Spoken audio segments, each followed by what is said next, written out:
2 Tawarikh pasal 30. Hizkia merayakan Paskah. Kemudian Hizkia mengirim pesan kepada seluruh Israel dan Yehuda, bahkan menulis surat kepada Efraim dan Manasye, supaya mereka datang merayakan Paskah bagi Tuhan, Allah orang Israel, di rumah Tuhan, di Yerusalem.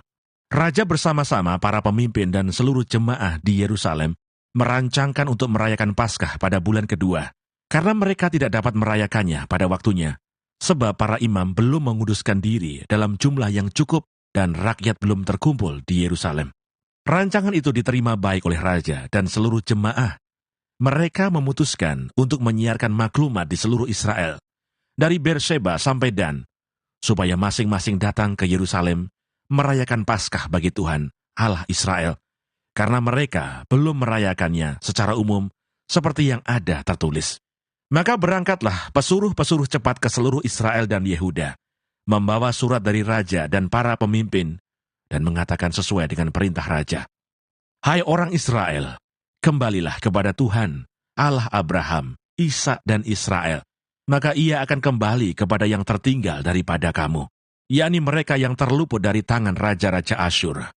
Janganlah berlaku seperti nenek moyangmu dan saudara-saudaramu, yang berubah setia terhadap Tuhan, Allah nenek moyang mereka, sehingga ia membuat mereka menjadi kedahsyatan, seperti yang kamu lihat sendiri. Sekarang, janganlah tegar tengkuk, seperti nenek moyangmu. Serahkanlah dirimu kepada Tuhan, dan datanglah ke tempat kudus, yang telah dikuduskannya untuk selama-lamanya. Serta beribadahlah kepada Tuhan Allahmu, supaya murkanya yang menyala-nyala undur daripadamu. Karena bila mana kamu kembali kepada Tuhan, maka saudara-saudaramu dan anak-anakmu akan mendapat belas kasihan dari orang-orang yang menawan mereka, sehingga mereka kembali ke negeri ini. Sebab Tuhan Allahmu pengasih dan penyayang. Ia tidak akan memalingkan wajahnya daripada kamu, bila mana kamu kembali kepadanya. Ketika pesuruh-pesuruh cepat itu pergi dari kota ke kota, melintasi tanah Efraim dan Manasye, sampai ke Zebulon, mereka ditertawakan dan diolok-olok. Namun beberapa orang dari Asyer, Manasye, dan Zebulon merendahkan diri dan datang ke Yerusalem. Di Yehuda, nyata pula tangan Allah yang membulatkan hati mereka untuk melakukan perintah raja dan para pemimpin sesuai dengan firman Tuhan. Maka berkumpullah di Yerusalem banyak orang, suatu jemaah yang sangat besar, untuk merayakan hari raya roti tidak beragi pada bulan yang kedua. Lalu bangunlah mereka menjauhkan mezbah-mezbah yang ada di Yerusalem. Juga semua mezbah korban ukupan disingkirkan dan dibuang ke lembah Kidron. Kemudian disembelihlah domba Paskah pada tanggal 14 bulan kedua. Maka para imam dan orang-orang Lewi merasa malu, lalu menguduskan dirinya dan membawa korban bakaran ke rumah Tuhan. Mereka berdiri pada tempatnya menurut peraturan yang berlaku bagi mereka masing-masing, sesuai dengan Taurat Musa, abdi Allah itu. Para imam menyiramkan darah yang diterimanya dari orang-orang Lewi. Sebab ada banyak di antara jemaah yang tidak menguduskan dirinya, sehingga menjadi tugas orang Lewi untuk menyembelih domba-domba Paskah bagi setiap orang yang tidak dapat menguduskannya bagi Tuhan, karena ia tidak tahir. Sebab sebagian besar dari rakyat, terutama dari Efraim, Manasye, Isakar, dan Zebulon, tidak mentahirkan diri. Namun mereka memakan Paskah, walaupun tidak sesuai dengan apa yang ada tertulis. Tetapi Hizkia berdoa untuk mereka, katanya, Tuhan yang baik itu, kiranya mengadakan pendamaian bagi semua orang, yang sungguh-sungguh berhasrat mencari Allah, yakni Tuhan Allah nenek moyangnya, walaupun ketahiran mereka tidak sesuai dengan tempat kudus. Tuhan mendengar Hizkia dan membiarkan bangsa itu selamat. 7 hari lamanya orang Israel yang berada di Yerusalem merayakan hari raya roti tidak beragi dengan kesukaan yang besar. Sedang orang-orang Lewi dan para imam setiap hari menyanyikan puji-pujian bagi Tuhan dengan sekuat tenaga. Hizkia mengucapkan kata-kata pujian kepada semua orang Lewi yang menunjukkan akal budi yang baik dalam melayani Tuhan. Demikianlah orang memakan makanan perayaan selama 7 hari, sambil mempersembahkan korban keselamatan, dan mengucapkan syukur kepada Tuhan, Allah nenek moyang mereka. Kemudian seluruh jemaah sepakat untuk berhari raya 7 hari lagi, lalu mereka berhari raya 7 hari lagi dengan sukaria. Sebab Hizkia Raja Yehuda telah menyumbangkan kepada jemaah 1.000 ekor lembu jantan, 7.000 kambing domba. Juga para pemimpin menyumbangkan kepada jemaah 1.000 ekor lembu jantan dan 10.000 ekor kambing domba. Dan sebagian besar para imam telah menguduskan diri. Seluruh jemaah Yehuda bersukaria, juga para imam dan orang-orang Lewi, dan seluruh jemaah yang datang dari Israel, serta orang-orang asing, baik yang datang dari tanah Israel maupun yang tinggal di Yehuda. Maka besarlah kesukaan di Yerusalem, karena sejak Salomo bin Daud, Raja Israel, tidak pernah terjadi peristiwa semacam itu di Yerusalem. Sesudah itu para imam Lewi bangun berdiri dan memberkati rakyat. Suara mereka didengar Tuhan, dan doa mereka sampai ke tempat kediamannya yang kudus di sorga. 2 Tawarikh pasal 31. Setelah semuanya ini diakhiri, seluruh orang Israel yang hadir pergi ke kota-kota di Yehuda, lalu meremukkan segala tugu berhala, menghancurkan segala tiang berhala, dan merobohkan segala bukit pengorbanan, dan mezbah di seluruh Yehuda dan Benyamin, juga di Efraim dan Manasye, sampai musnah semuanya. Kemudian pulanglah seluruh orang Israel ke kota-kotanya, ke miliknya masing-masing. Hizkia mengatur sumbangan untuk para imam dan orang Lewi. Hizkia menetapkan rombongan para imam dan orang-orang Lewi, rombongan demi rombongan, masing-masing menurut tugas jabatannya sebagai imam atau sebagai orang Lewi, untuk mempersembahkan korban bakaran dan korban keselamatan, untuk mengucap syukur dan menyanyikan puji-pujian, dan untuk melayani di pintu-pintu gerbang di tempat perkemahan Tuhan. Raja memberi sumbangan dari harta miliknya untuk korban bakaran, yakni korban bakaran pada waktu pagi dan pada waktu petang, korban bakaran pada hari-hari Sabat, dan pada bulan-bulan baru, dan pada hari-hari raya, yang semuanya tertulis di dalam Taurat Tuhan. Ia memerintahkan rakyat, yakni penduduk Yerusalem, untuk memberikan sumbangan yang menjadi bagian para imam dan orang-orang Lewi, supaya mereka dapat mencurahkan tenaganya untuk melaksanakan Taurat Tuhan. Segera setelah perintah ini tersiar, orang Israel membawa dalam jumlah yang besar hasil pertama daripada gandum, anggur, minyak, madu, dan segala macam hasil bumi. Mereka membawa juga persembahan persepuluhan dari segala sesuatu dalam jumlah yang besar. Orang Israel dan orang Yehuda yang tinggal di kota-kota Yehuda juga membawa persembahan persepuluhan yang terdiri dari lembu sapi dan kambing domba, dan persembahan persepuluhan yang terdiri dari persembahan kudus yang telah dikuduskan bagi Tuhan Allah mereka. Semuanya itu diletakkan mereka bertimbun-timbun. Mereka mulai membuat timbunan itu pada bulan yang ketiga, dan mereka selesai pada bulan yang ketujuh. Hizkia dan para pemimpin datang melihat timbunan itu, dan mereka memuji Tuhan dan umatnya, orang Israel. Hizkia menanyakan para imam dan orang-orang Lewi tentang timbunan itu, dan dijawab oleh Azaria, imam kepala keturunan Sadok, demikian. Sejak persembahan khusus mulai dibawa ke rumah Tuhan, kami telah makan sekenyang-kenyangnya, namun sisanya masih banyak, sebab Tuhan telah memberkati umatnya, sehingga tinggal sisa yang banyak ini. Kemudian Hizkia menyuruh menyediakan bilik-bilik di rumah Tuhan, dan mereka menyediakannya. Dan dengan setia, mereka membawa segala persembahan khusus, persembahan persepuluhan, dan persembahan-persembahan kudus itu ke sana. Konanya, seorang Lewi, mengawasi semuanya, dan Simei, saudaranya, adalah orang kedua. Sedang Yehiel, Asasia, Nahat, Asael, Yerimot, Yosabat, Eliel, Yismakia, Mahat, dan Benanya adalah penilik di bawah Konanya dan Simei, saudaranya itu, sesuai dengan petunjuk Raja Hizkia dan Azaria, kepala rumah Allah. Dan Kore bin Yimna, seorang Lewi, penunggu pintu gerbang di sebelah timur, mengawasi pemberian-pemberian sukarela untuk Allah, serta membagi-bagikan persembahan khusus yang untuk Tuhan, dan persembahan-persembahan maha kudus. Di kota-kota imam, ia dibantu dengan setia oleh Eden, Minyamin, Yesua, Semaya, Amaria, dan Sekanya dalam pembagian itu kepada saudara-saudara mereka menurut rombongan, kepada orang dewasa dan anak-anak, kecuali kepada setiap orang yang masuk ke rumah Tuhan, menurut hari-hari yang ditetapkan, menurut tugas jabatan yang ditugaskan kepadanya, dan menurut rombongannya, yakni mereka yang tercatat dalam daftar sebagai laki-laki yang berumur 3 tahun ke atas. Para imam dicatat dalam daftar menurut puak-puak mereka, sedang orang-orang Lewi yang berumur 20 tahun ke atas dicatat menurut tugas dan rombongan mereka.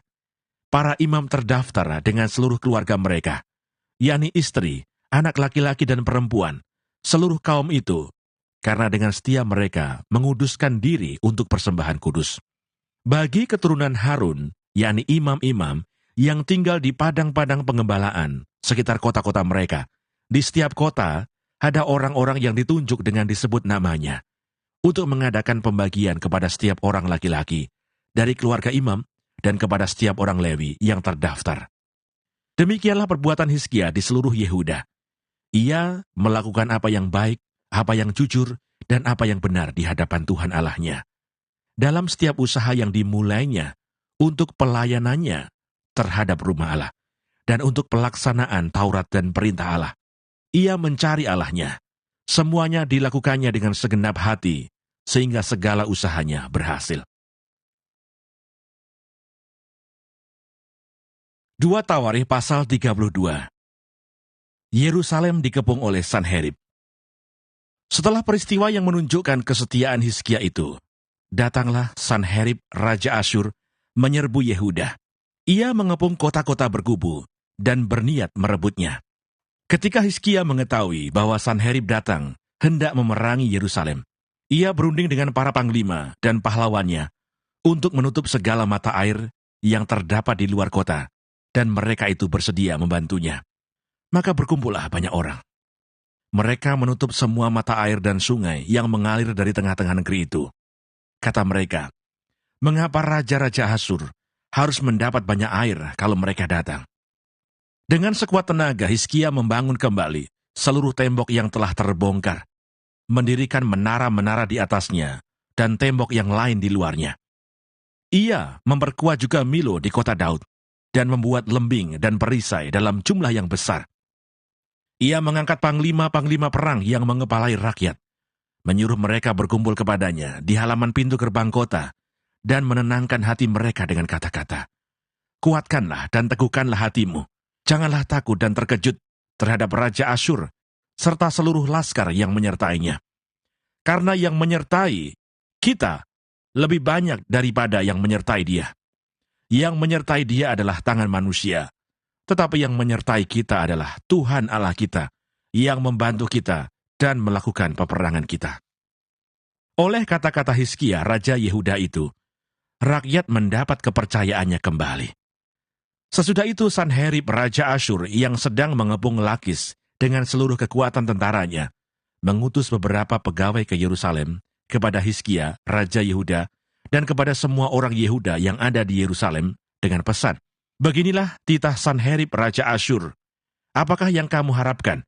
Maka kamu tinggal saja di Yerusalem yang terkepung ini? Bukankah Hizkia memperdayakan kamu, supaya kamu mati kelaparan dan kehausan, dengan mengatakan, Tuhan Allah kita akan melepaskan kita dari tangan Raja Asyur? Bukankah Hizkia ini yang menjauhkan segala bukit pengorbanan dan mezbah Tuhan itu, dan berkata kepada Yehuda dan Yerusalem, hanya di depan satu mezbah, kamu harus sujud menyembah dan membakar korban di atasnya. Tidakkah kamu ketahui apa yang aku dan nenek moyangku lakukan terhadap semua bangsa negeri-negeri lain? Apakah para allah bangsa-bangsa segala negeri itu pernah berhasil melepaskan negeri mereka dari tanganku?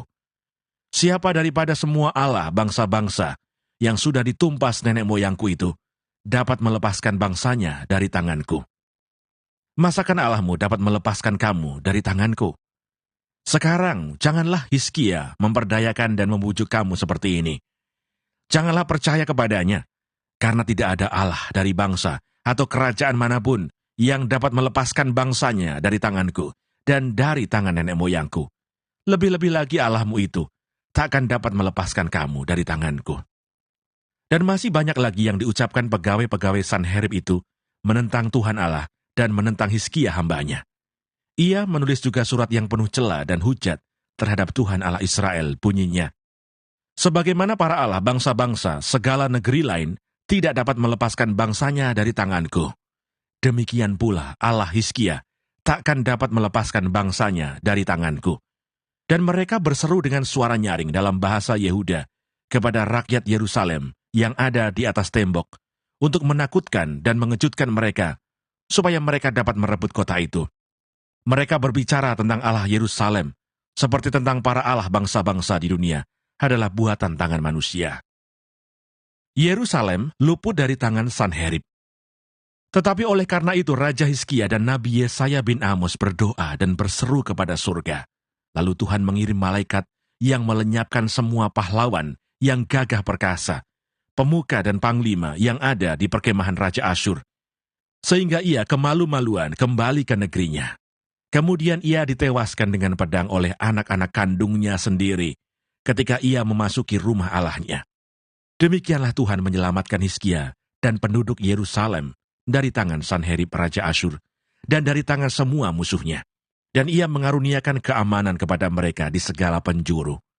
Banyak orang membawa persembahan ke Yerusalem untuk Tuhan dan barang-barang berharga untuk Hizkia, Raja Yehuda itu. Sejak itu ia diagungkan oleh semua bangsa. Tahun-tahun terakhir dari pemerintahan Hizkia. Pada hari-hari itu, Hizkia jatuh sakit sehingga hampir mati. Ia berdoa kepada Tuhan, dan Tuhan berfirman kepadanya, dan memberikannya suatu tanda ajaib. Tetapi Hizkia tidak berterima kasih atas kebaikan yang ditunjukkan kepadanya, karena ia menjadi angkuh, sehingga ia dan Yehuda dan Yerusalem ditimpa murka. Tetapi ia sadar akan keangkuhannya itu, dan merendahkan diri bersama-sama dengan penduduk Yerusalem, sehingga murka Tuhan tidak menimpa mereka pada zaman Hizkia. Hizkia mendapat kekayaan dan kemuliaan yang sangat besar.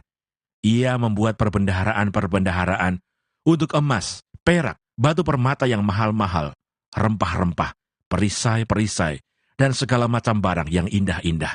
Juga tempat perbekalan untuk hasil gandum, untuk anggur dan minyak, dan kadang-kadang untuk berbagai jenis hewan besar dan kandang-kandang untuk kawanan kambing domba. Ia mendirikan kota-kota, memperoleh banyak kambing domba dan lembu sapi, karena Allah mengaruniakan dia harta milik yang amat besar. Hizkia ini juga telah membendung aliran Gihon di sebelah hulu dan menyalurkannya ke hilir ke sebelah barat ke kota Daud. Hizkia berhasil dalam segala usahanya.